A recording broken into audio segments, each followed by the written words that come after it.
Am I happy? No. Am I upset? Yes, I am. I'm devastated right now. It's right for me because I honestly, at this point today, have no idea what I'm going to be doing with the rest of my life. He was so quick-witted and very vulnerable. I just thought he was the funniest, sweetest guy I'd ever met. Ozzy, Ozzy, Ozzy, Ozzy, Ozzy, Ozzy.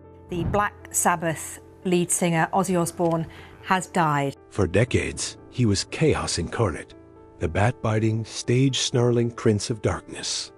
But when Ozzy Osbourne died, it wasn't in a blaze of rock and roll glory. It was in silence, controlled, curated, private. And that's what shook people most, because behind the headlines and heartfelt tributes, there was something else happening, something no one outside the family was meant to see. Sharon Osbourne didn't just lose a husband. She managed a legacy, a death, a narrative. And she did it with the same iron grip that once kept Ozzy alive through addiction, betrayal, and collapsed now. At 72, Ozzy Osbourne's wife Sharon finally breaks silence about his tragic death. And what she revealed wasn't just a goodbye, it was a plan, a structure, a controlled demolition of one of rock's most untamed lives. From secret end-of-life protocols, to whispered pacts about assisted death, to legal maneuvers that kept even their children in fixed roles. This wasn't just a funeral. It was a final performance. And it turns out, Ozzy didn't just die. He exited exactly the way he wanted, on his own terms, with Sharon writing the final chapter. When the news broke on July 22nd, fans around the world were blindsided. Ozzy Osbourne, gone. The headlines read, "Peaceful passing, family by his side, and death due to Parkinson's complications." But what they didn't say? This was no surprise to those closest to him, because Sharon Osbourne had been planning this moment for months. Ozzy didn't die in a hospital bed surrounded by frantic doctors. He died at home by design. Sharon had transformed their Buckinghamshire estate into a full-scale private care facility long before the cameras ever caught on. We're talking ICU-level treatment inside their own walls. 3 medical teams operating on rotating shifts, one for neurological support, one for motor rehab, one strictly for end-of-life palliative care. All of them hand-picked. All of them bound by airtight NDAs. This wasn't some last-minute rush to provide comfort. This was a system, a machine, a blueprint crafted by Sharon to keep every detail of Ozzy's decline out of the public eye. Everything from medication schedules to dietary logs was encrypted, recorded, and reviewed by a private advisory board. All under Sharon's watch. Even the legal framework was sealed. Power of attorney? Sharon had it locked down years ago. She didn't need approval. She was the approval. So when Ozzy's condition took its final turn, everything was kept private. Just the quiet activation of a plan already in motion. By the time the world found out he was gone, he had already been dead for hours, maybe longer. The statement came only when Sharon signed off. Not before in that calm, curated obituary. He passed peacefully at home with family present.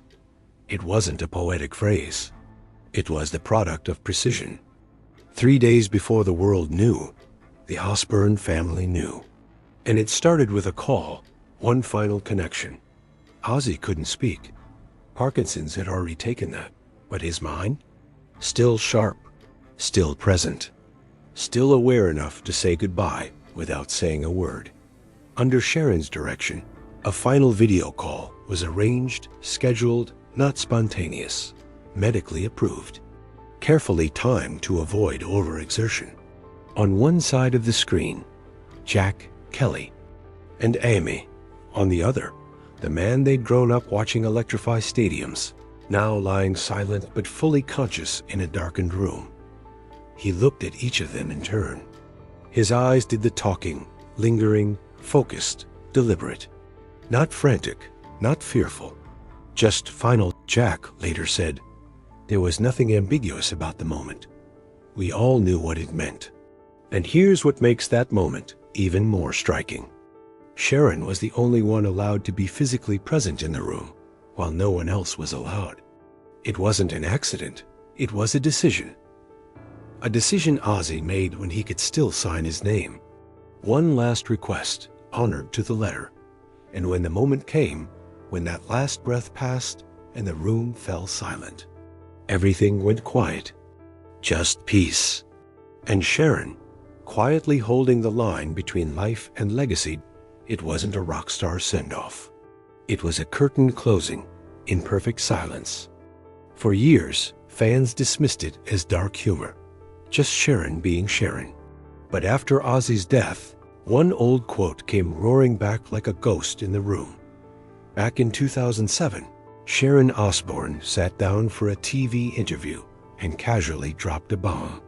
She spoke about her father's slow decline from Alzheimer's and how watching him suffer made her and Ozzy confront the unthinkable. They didn't want to go out like that. And then she said it flatly, without hesitation. If Ozzy or I ever got Alzheimer's, that's it. We'd be off. She named names. She referenced Dignitas, the Swiss organization that offers assisted death under strict medical conditions.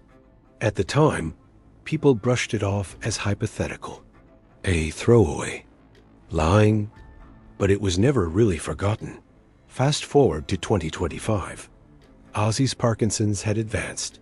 He was lucid, but voiceless, conscious, but immobile. And then he was gone, quietly, privately, just gone. That's when the rumors ignited again. Clips of Sharon's old interviews resurfaced. Headlines recycled her quotes.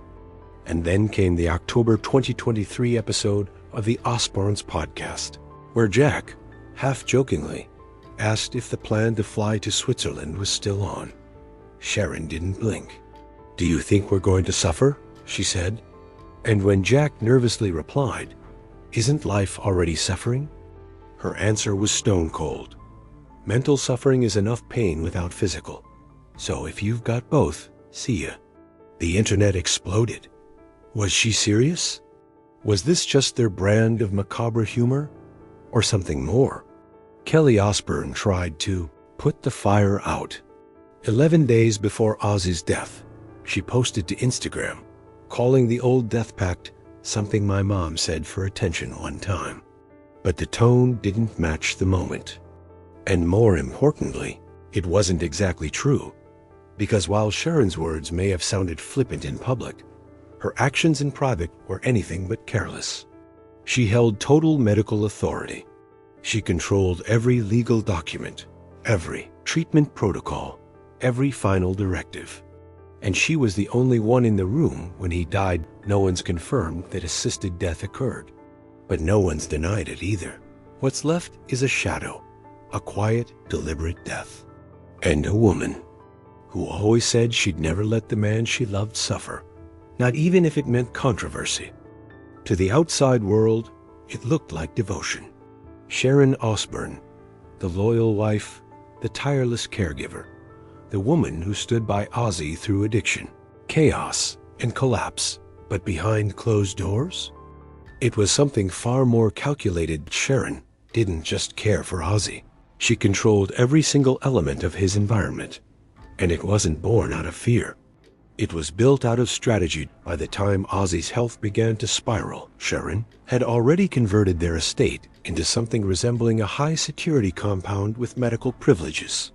Not a nurse's room, not a care suite, a full-on, multi-layered system.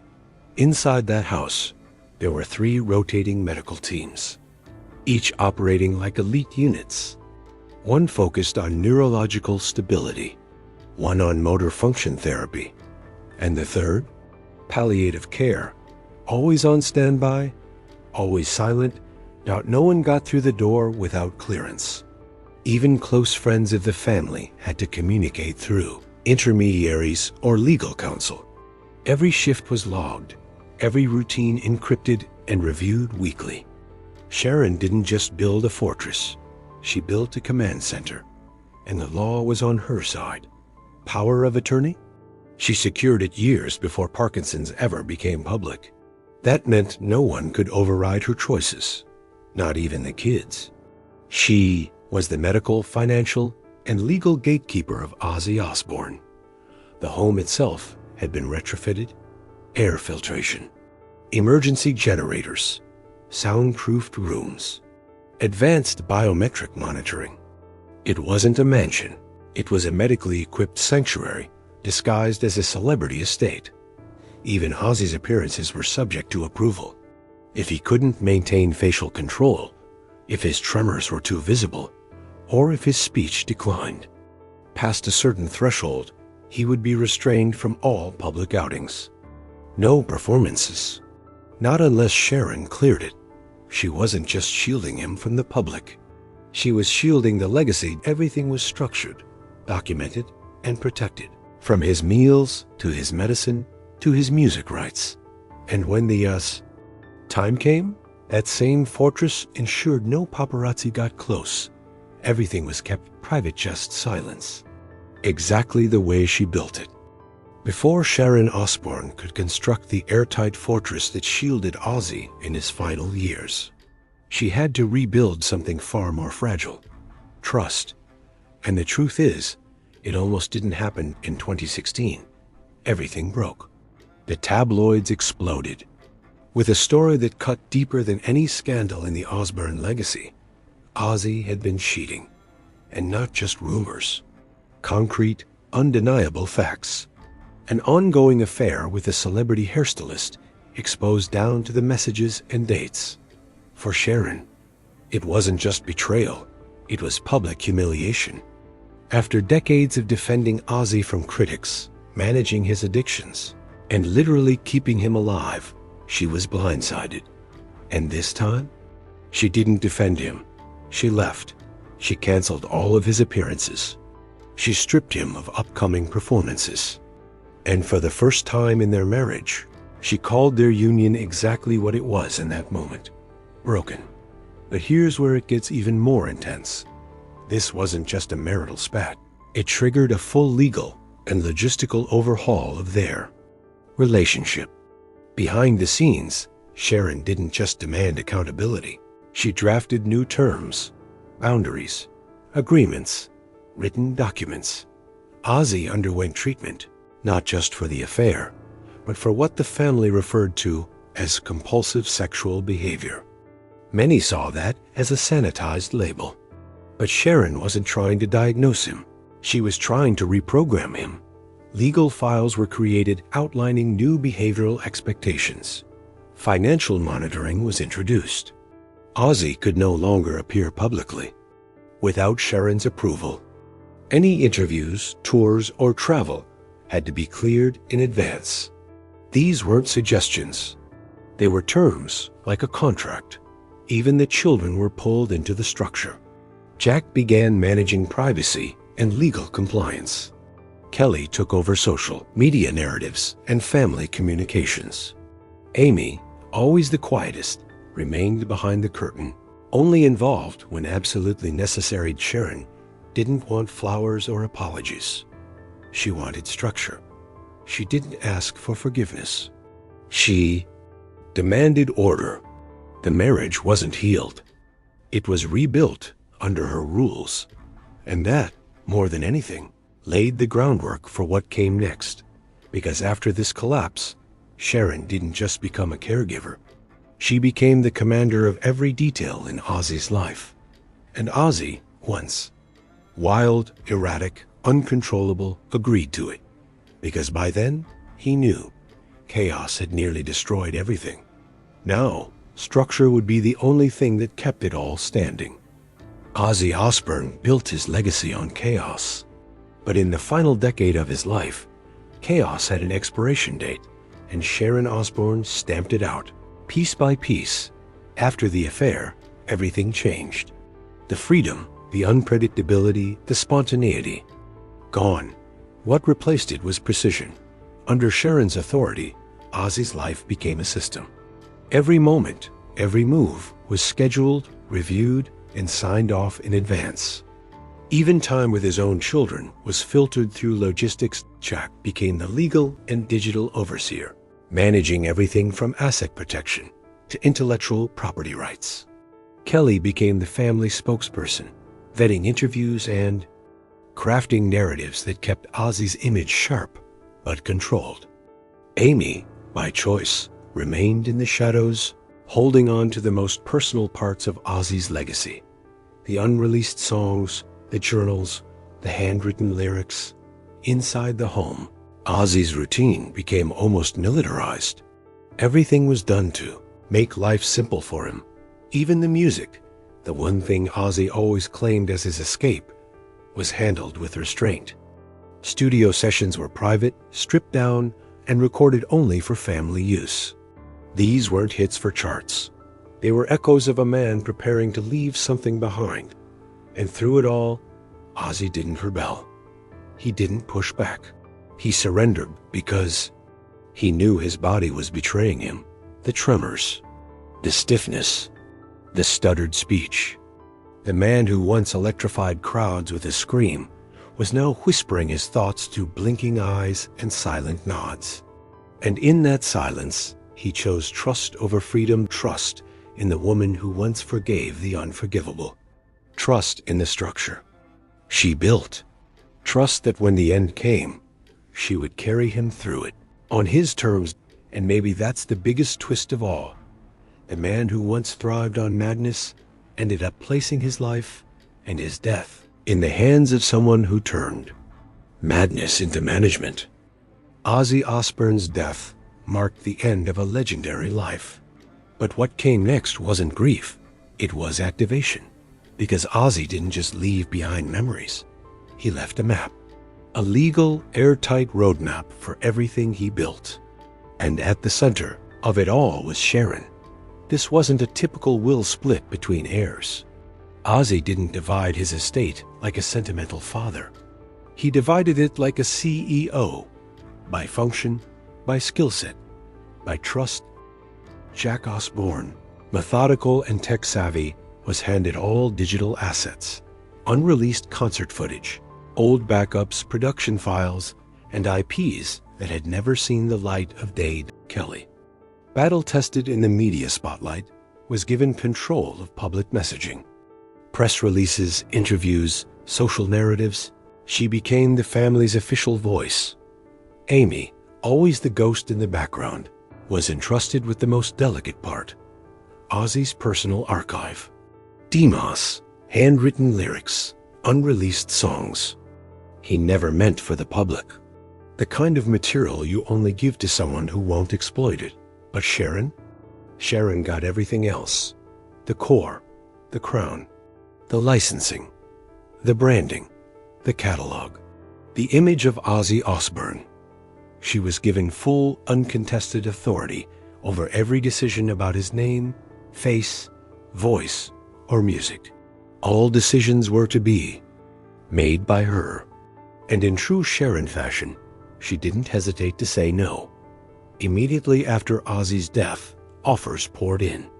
Record labels, streaming platforms, foundations, tribute concert producers. Everyone wanted a piece of the legacy. But Sharon shut it down. All of it in a postscript filed with the family's legal team. She wrote, "No one will repackage this man's life for profit, not while I'm alive." Because to Sharon, this wasn't just about business. It was about purity. Ozzy's legacy wasn't a brand. It was a life. Messy, wild, hard-earned. And no posthumous cash grab would distort that in giving her full control. Ozzy didn't just trust Sharon to protect his name. He gave her the last word, the final performance rights, the only approval that mattered. And then, just when the industry expected her to step forward and take the spotlight, she stepped away without a trace, just a signature confirming every final wish had been fulfilled. And then, silenced because in the end, Sharon didn't need the spotlight.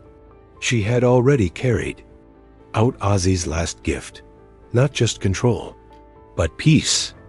For decades, Sharon Osbourne ran the Osbourne empire like a war room. every album, every tour, every scandal and comeback. She was the engine behind it all. Her fingerprints were on every decision Ozzy ever made in the spotlight. But after Ozzy's final breath, something unexpected happened. She let it all go, quietly, legally, permanently, without any fanfare. Sharon simply filed a final document, a single signature that said, in essence, "My work here is done."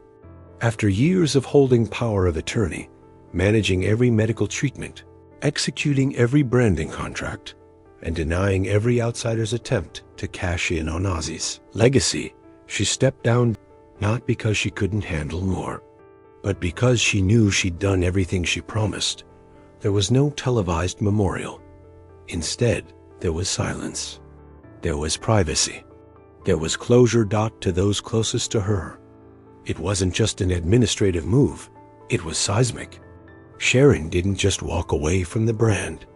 She walked away from the role that had defined her entire adult life. She had been Ozzy's protector, his manager, his lifeline. And now, for the first time in over 4 decades, she was just Sharon away from all the noise. Because that's what Ozzy asked for.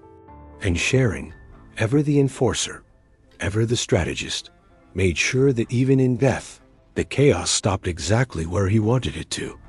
She didn't grieve publicly. She didn't capitalize privately. She simply exited the stage with the same precision she'd used to run it. And in doing so, she gave Ozzy a gift few legends ever receive. A legacy left untouched. A goodbye left unbranded. A silence that spoke louder than any encore ever could. As the world mourned the death of a rock legend, a darker question quietly crept through the cracks. Was this really the way Ozzy wanted to go? Or the way Sharon decided he would? Because while the Osbourne family's official story is airtight, the silence surrounding Ozzy's final days left something chilling in its wake. No medical records were made public. No independent physician ever gave a statement. And the timeline between his final decline and the announcement of his death? Too clean, too quiet, too controlled to fans. It didn't feel natural. It felt engineered, and the rumors haven't. Stopped. Was Ozzy's death the product of a gentle, well-managed decline, or a decision made behind closed doors, carried out under the protection of advanced directives and airtight legal control? We know Sharon had the authority. We know she believed in ending suffering before it became unbearable.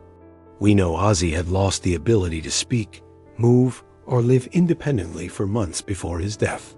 And we know she was the only one in the room when it happened. But what we don't know, what we may never know, is whether that final moment came naturally or was chosen. And that question? It lingers. It's in every silent denial, every missing record, every no comment from the inner circle. Sharon has never admitted to crossing any lines. But she's also never explained exactly what happened in that room.